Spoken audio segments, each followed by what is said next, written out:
तो नमस्कार दोस्तों, मैं एडवोकेट उत्कर्ष शर्मा आप सभी का फिर बहुत बहुत स्वागत करता हूं हमारे चैनल में, हमारी इस वीडियो में। तो दोस्तों, जैसा कि आप सब जानते हैं कि 1 अप्रैल 2023 से नया फाइनेंशियल ईयर स्टार्ट हो चुका है। तो सबसे पहले दोस्तों, आपको इस नए साल की बहुत बहुत शुभकामनाएं। हम आशा करते हैं जितना टैक्स आपने पिछली बार चुकाया था उससे कम टैक्स इस बार आपको चुकाना पड़े।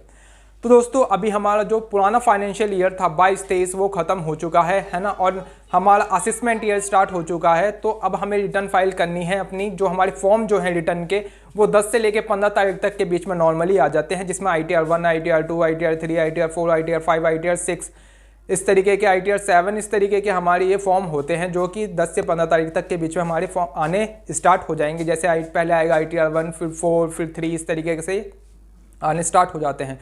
पर दोस्तों, अभी जो 2 साल पहले से इनकम टैक्स डिपार्टमेंट जो है उसने 2 फॉर्म लॉन्च करे थे हमारा AIS और दूसरा था TIS, और साथ में हमारा एक होता है 26AS, जिसके अंदर हमारी ऑनलाइन ट्रांजैक्शन जो होती है, रिपोर्टिंग जो होती है वो उसके अंदर शो होने लग जाती है। तो दोस्तों, अगर जो ये रिपोर्टिंग जो होती है ये होती है क्वार्टरली वाइज, जैसे जनवरी, फरवरी, मार्च जो हमारा क्वार्टर था उसके अंदर अगर आपको लगता है कोई आपने ऐसी ट्रांजैक्शन करी है जो रिपोर्टेड है, रिपोर्टिंग हो सकती है, तो अभी आपको अपनी रिटर्न फाइल नहीं करनी है इमीडिएट। आपको रिटर्न फाइल करनी है 31 मई के बाद, क्योंकि 31 मई जो है वो रिपोर्टिंग करने की, TDS रिटर्न फाइल करने की लास्ट तारीख है। तो उसके बाद ही आपको अपनी जून और जुलाई के अंदर अपनी रिटर्न जो है वो फाइल करनी है।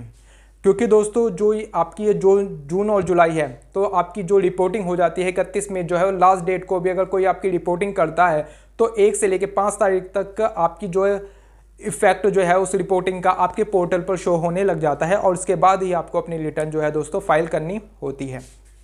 तो दोस्तों, अभी आपको जो हमारी जो अगर ये लगता है कि आपकी जो सेल है पूरे फाइनेंशियल ईयर में 1 करोड़ से ऊपर पहुंच चुकी है, और आपकी जो सर्विसेज है आपने 50 लाख से ज़्यादा कर चुके हैं, तो दोस्तों वहाँ पे आपको टैक्स ऑडिट करवाना ज़रूरी हो जाता है। जो जिसकी दोस्तों लास्ट डेट है 30 सितंबर तक आपको अपना टैक्स ऑडिट निपटवाना होता है। तो 30 सितंबर तक आप अपने टैक्स ऑडिट करवा सकते हैं।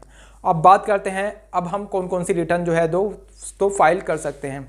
तो दोस्तों, अभी जो हमारा फाइनेंशियल ईयर 22-23 जो गया है उसका असेसमेंट ईयर 23-24 जो स्टार्ट हो चुका है, तो सबसे पहले हम उसकी रिटर्न फाइल कर सकते हैं, जो कि लास्ट डेट जो है वो है 31 जुलाई।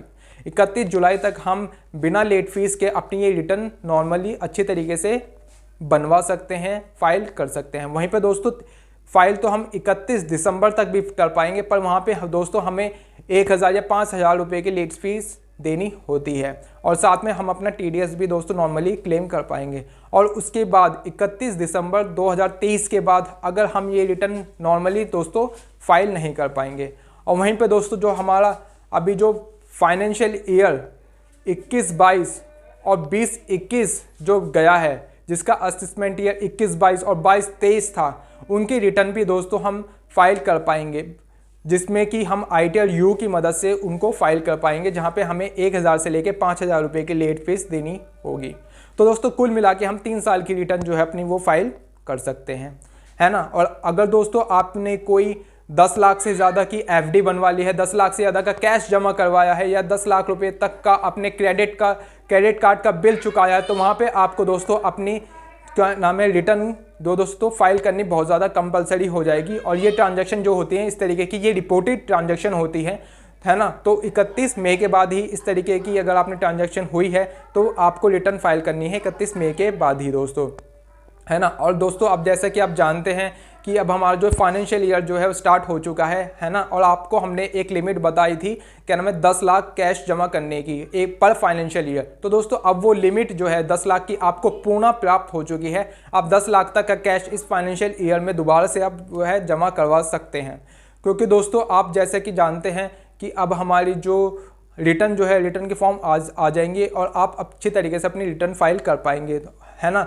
अगर आपको कहीं पे कोई दिक्कत आती है तो आप हमें कमेंट करके ज़रूर बता सकते हैं कि आपको क्या दिक्कत आ रही है। और दोस्तों किसी प्रोफेशनल के ज़रिए ही अपनी रिटर्न फाइल करवाएं, है ना, क्योंकि आपको बाद में कोई दिक्कत ना हो। जैसा कि आप देख ही रहे थे कि अभी जो इनकम टैक्स डिपार्टमेंट है उसने अभी बहुत सारे हमारे ऐसे व्यक्ति थे जिनकी उसने नोटिस जारी कर दिए थे, हाई वैल्यू ट्रांजैक्शन के, है ना, कैंपिंग के नोटिस और आपके 148 के नोटिस, बहुत सारे नोटिस उनके लिए इशू हो चुके थे।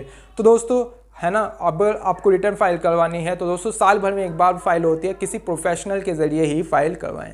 तो दोस्तों वीडियो अच्छी लगी तो चैनल को सब्सक्राइब करके वीडियो को लाइक कीजिएगा, और दोस्तों आप हमें कमेंट करके ज़रूर बताइएगा आपको वीडियो कैसी लगी। Thank you.